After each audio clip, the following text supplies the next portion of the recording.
Mungkin kalian selama ini banyak berkeluh kesah tentang bagaimana sulitnya untuk bisa pecah telur atau mendapatkan buyer pertama kali. Ada yang hitungan bulan, ada yang hitungan tahun, dan lain sebagainya.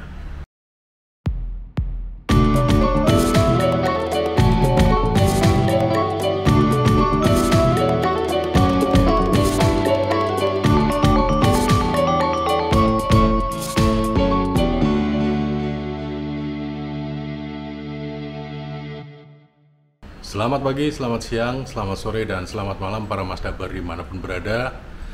Berjumpa lagi dengan Masdab, entrepreneur yang hobi traveling serta goes. Kali ini Masdab ingin membahas tentang fenomena pecah telur atau fenomena berhasil mendapatkan order pertama kali. Nah, kira-kira bagaimana kita harus bersikap pada saat kita pertama kali mendapatkan order?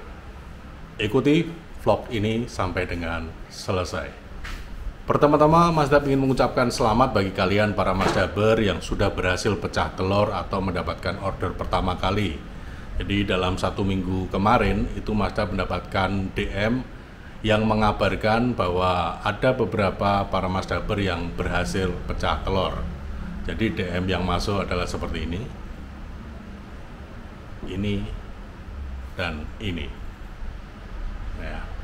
Jadi itu kabar gembira yang harus Masdab kabarkan supaya kalian para Masdaber lain yang belum pecah telur tetap semangat untuk mengusahakan kegiatan ekspor, merintis usaha ekspor sehingga bisa semakin berkembang dan berhasil. Tentu saja kabar menggembirakan pecah telur ini bagi kalian yang sudah berhasil mendapatkannya adalah sesuatu yang sangat dinanti-nantikan. Ya. Mungkin kalian selama ini banyak berkeluh kesah tentang bagaimana sulitnya untuk bisa pecah telur atau mendapatkan buyer pertama kali. Ada yang hitungan bulan, ada yang hitungan tahun, dan lain sebagainya.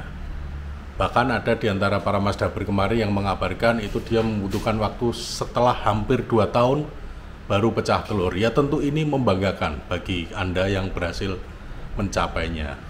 Namun demikian, apakah selesai sampai di situ? Apakah tujuan dari usaha yang Anda rintis itu hanya sekedar untuk mendapatkan buyer? Apakah demikian sebenarnya? Tentu tidak. Jadi pecah telur atau mendapatkan order pertama kali itu merupakan ujian yang sesungguhnya untuk Anda semua para Masdaber di dalam menentukan berhasil atau tidaknya usaha ekspor yang kalian rintis. Kenapa bisa demikian? Karena kesempatan Anda para Masdaber untuk mendapatkan order pertama kali atau pecah telur itu adalah batu ujian akan menunjukkan sejatinya bagaimana Anda bisa mengelola order yang dipercayakan kepada Anda. Jadi tidak bisa begitu sudah pecah telur terus sudah selonjoran merasa sudah oke dan lain sebagainya. Banyak hal-hal yang harus para Masdaber persiapkan, para Masdaber lakukan supaya pecah telur ini selanjutnya diikuti dengan hal-hal yang baik yang kembali kepada kalian para Masdaber. Kemampuan para Masdaber mengelola order pertama kali yang diterima sangat menentukan terhadap masa depan dari usaha yang kalian rintis. Bisa jadi semakin membaik atau semakin memburuk. Loh, kok bisa mendapatkan order pertama kali kok menjadi memburuk? Bisa dengan catatan ada kondisi-kondisi yang terjadi. Misalnya, buyer sudah mempercayakan order kepada perusahaan Anda untuk yang pertama kali. Biasanya order pertama kali itu sifatnya trial atau uji coba. Artinya, buyer akan melihat bagaimana penanganan Anda terhadap order tersebut. Jadi bisa bermakna positif, bisa bermakna negatif. Bila mana Anda gagal mengelola order yang pertama kali dipercayakan kepada Anda, otomatis dengan serta-merta kesempatan Anda untuk berkembang itu tertutup. Biasanya buyer yang mengalami hal-hal demikian itu akan menyampaikan ke rekanan mereka buyer-buyer yang lain. Akibatnya apa? nama Anda, perusahaan Anda akan di blacklist dan tidak bisa melakukan kegiatan ekspor lagi, terutama di kalangan buyer-buyer yang sejenis. Itu efek negatif dari pecah order pertama kali yang tidak diikuti oleh kemampuan Anda mengelola order tersebut. Terus bagaimana supaya order yang pertama kali Anda terima, kalian para nasabah terima itu bisa bergulir dengan baik dan menghasilkan order-order selanjutnya? Tentu saja, seperti yang selalu Mas Dap sampaikan, sebelum kalian para masdaber melakukan penawaran ke buyer, seharusnya para masdaber sudah melakukan riset tentang product knowledge. Ini sangat penting ya. Sangat penting kenapa? Supaya bila mana terjadi order seperti saat ini, kalian para masdaber mampu mengelola dan memetakan bagaimana nanti perjalanan order yang dipercayakan tersebut. Apalagi ini sifatnya trial order. Jadi kalian harus benar-benar bisa menjalankan order ini dengan kondisi yang sebaik-baiknya, yang tidak boleh mengecewakan buyer sedikit pun dalam aspek apapun. Nah, bila kalian tidak memiliki product knowledge yang mencukupi tentang barang yang kalian tawarkan kepada buyer, dijamin kalian akan tergopoh-gopoh menjalankan order tersebut. Bisa jadi nanti di dalam perjalanannya terjadi masalah produksi, masalah kualitas, masalah shipment, dan lain sebagainya. Nah, inilah yang harus kalian persiapkan benar-benar begitu kalian sudah mendapatkan order pertama kali. Ya. Untuk produksi, bagaimana supaya produksi ini berjalan lancar? Yang pertama, dari awal selalu Mas Dap sampaikan bahwa kalian harus memiliki supplier yang mumpuni. Mumpuni dalam artian secara kualitas dan kapasitas. Misalnya secara kualitas udah oke, kapasitas bermasalah, apa yang harus kalian lakukan? Selalu Mas Dap sampaikan, jangan pernah hanya memiliki satu sumber supplier. Minimal ada 3, sehingga bila mana ada masalah di kapasitas, kalian bisa membagi order tersebut ke beberapa supplier, sehingga isu masalah kapasitas produksi bisa teratasi. Ini masalah kapasitas. Masalah kualitas bagaimana bila nanti akhirnya produksi tersebut dikerjakan oleh beberapa supplier? Di dalam praktek ekspor yang umum, sebelum kita melakukan produksi massal, biasanya kita sudah memiliki yang namanya master sample. Apa itu master sample? Master sample adalah sampel utama yang dijadikan acuan untuk produksi massal yang sudah disepakati oleh buyer, oleh eksportir, dan oleh supplier. Jadi tentunya bila mana buyer Anda nanti menerbitkan PO order pertama kali, tentu buyer sudah menerima sampel yang Anda kirimkan. Nah, sampel yang dikirimkan ini biasanya sudah sama dengan sampel yang ditinggal di tempat Anda. Nah, begitu nanti buyer mengatakan oke, order, berarti sampel yang di tempat Anda yang sebelumnya sudah dipersiapkan itu akan dijadikan acuan produksi selanjutnya. Jadi nanti kalau Anda produksi baik di satu supplier maupun sampai di 3 supplier, acuan produksinya tetap sama, satu master sample tersebut. Sehingga meskipun datang dari 3 sumber produksinya, itu secara kualitas bisa dipertanggungjawabkan dan seragam. Karena isu kualitas juga sangat berpengaruh terhadap keinginan buyer untuk melanjutkan bisnis dengan perusahaan kita atau tidak. Berkaitan dengan produksi juga perlu kalian para masdaber perhatikan adalah waktu produksi atau production lead time ya. Seperti yang Mas Dap sudah sampaikan, dengan Anda semua menguasai product knowledge, tentu Anda sudah bisa memprediksikan production lead time atau waktu produksinya itu berapa lama. Sehingga di saat buyer menurunkan order pertama kali, menurunkan PO, itu tanggal shipment-nya itu tentunya dicantumkan sesuai dengan prediksi production lead time Anda. Misalnya produksi 30 hari, ya berarti nanti PO diterima sampai dengan PO terkirim harusnya lebih dari 30 hari ya. Dan ini harus Anda eksekusi sesuai dengan apa yang sudah Anda sampaikan kepada buyer. Makanya berkaitan dengan kapasitas tadi, Mas Dap menyarankan kalian minimal memiliki 3 sumber supplier supaya waktu produksinya bisa lebih pendek ya. Jadi ketepatan waktu diproduksi itu sangat penting. Ini juga berpengaruh, ya. Kemampuan Anda mengelola order secara tepat waktu, tepat kualitas, tepat jumlah ini sangat penting, ya. Selebihnya adalah mengenai shipping.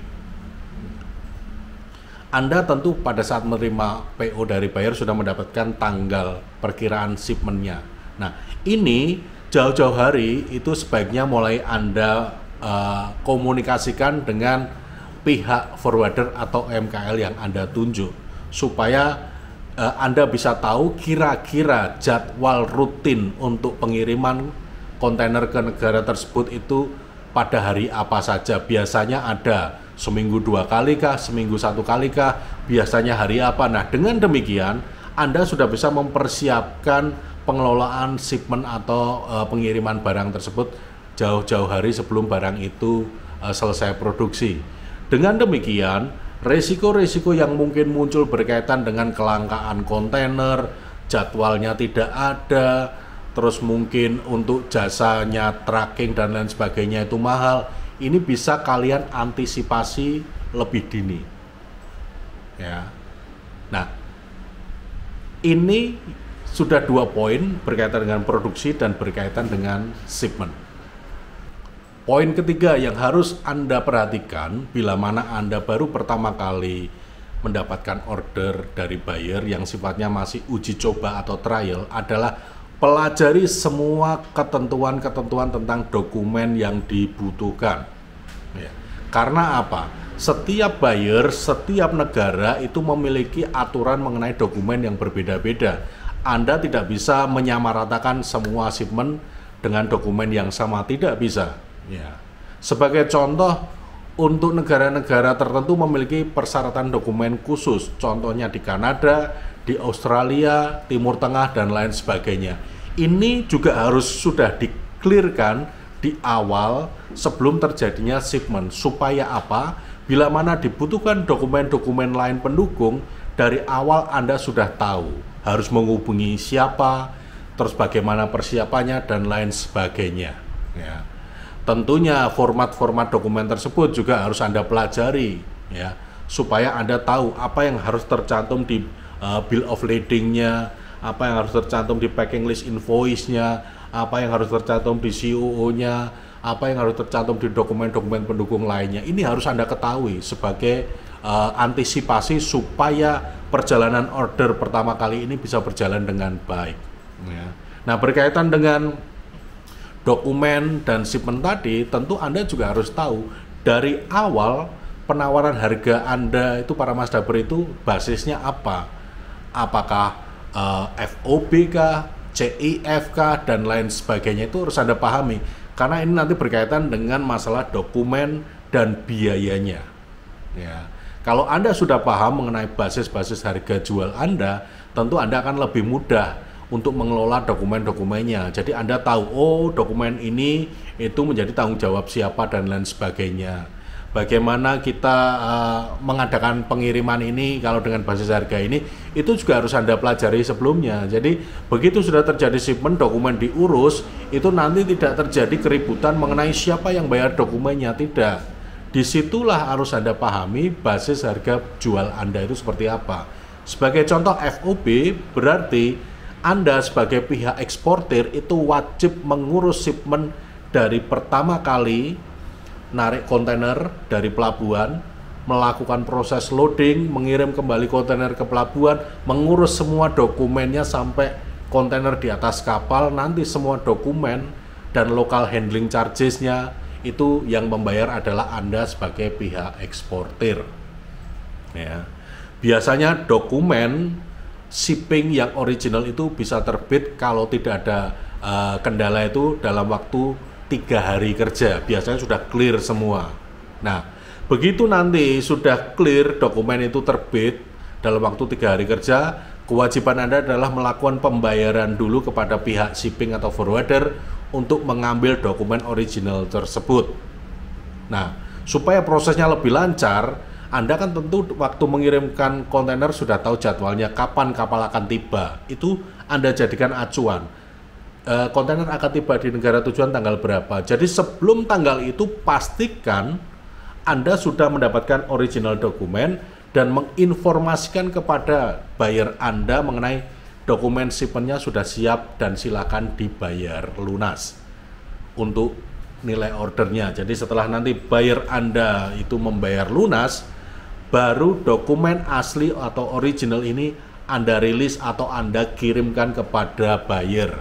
Tentu ini harus dilakukan sebelum kontainernya tiba di negara tujuan buyer. Jadi kesimpulannya, apakah kalau kita itu berhasil pecah telur itu pasti kita akan menjadi sukses atau berhasil usaha kita? Tidak pasti. Masih tergantung pada kemampuan Anda semua mengelola atau mengerjakan order tersebut dari diterimanya PO sampai terkirim kepada buyer. Ya. Nah, kalau Anda belum memiliki kecakapan-kecakapan untuk mengelola order ini, Masdab menyarankan Anda itu mencari pendamping, pihak-pihak yang mengerti mengenai proses-proses ini. Supaya apa? Supaya order yang pertama kali dipercayakan kepada Anda itu akan berlanjut dengan order-order berikutnya. Ya. Jadi dengan kata lain, bahwa pecah telur atau order pertama kali itu sifatnya adalah test case. Apakah Anda nanti akan menjadi sukses dengan order Anda, atau justru Anda akan hancur karena order yang pertama kali itu. Ya. Ini adalah realita dalam kegiatan ekspor. Jadi kalau selama ini yang ada di benak kalian para Masdaber seolah-olah pencapaian pecah telur adalah segalanya, salah. Pencapaian pecah telur adalah fenomena awal untuk menentukan berhasil atau tidaknya usaha yang Anda rintis. Jadi jangan sampai Anda gegabah melakukan penawaran kepada buyer tanpa memiliki persiapan-persiapan seperti yang tadi Masdab sebutkan. Demikian vlog singkat Masdab mengenai fenomena pecah telur yang sangat diimpi-impikan oleh kalian para Masdaber. Semoga memberikan insight baru, pemahaman baru mengenai bagaimana kegiatan ekspor harus dilakukan. Seperti biasa, kalau kalian masih memiliki pertanyaan mengenai konten kali ini, bisa kalian tuliskan pada kolom komentar. Atau kalian juga bisa menanyakan lewat DM di Instagram. Ya, jadi kalau misalnya kalian masih mengalami kesulitan-kesulitan atau belum jelas, monggo silakan dilanjut melalui kolom komentar atau DM Instagram. Terima kasih bagi para Masdaber yang tetap setia pada channel Masdab Indonesia, baik yang dari awal maupun yang barusan bergabung. Semoga informasi ini bermanfaat dan tetap semangat, matur nuwun, dan salam Indonesia.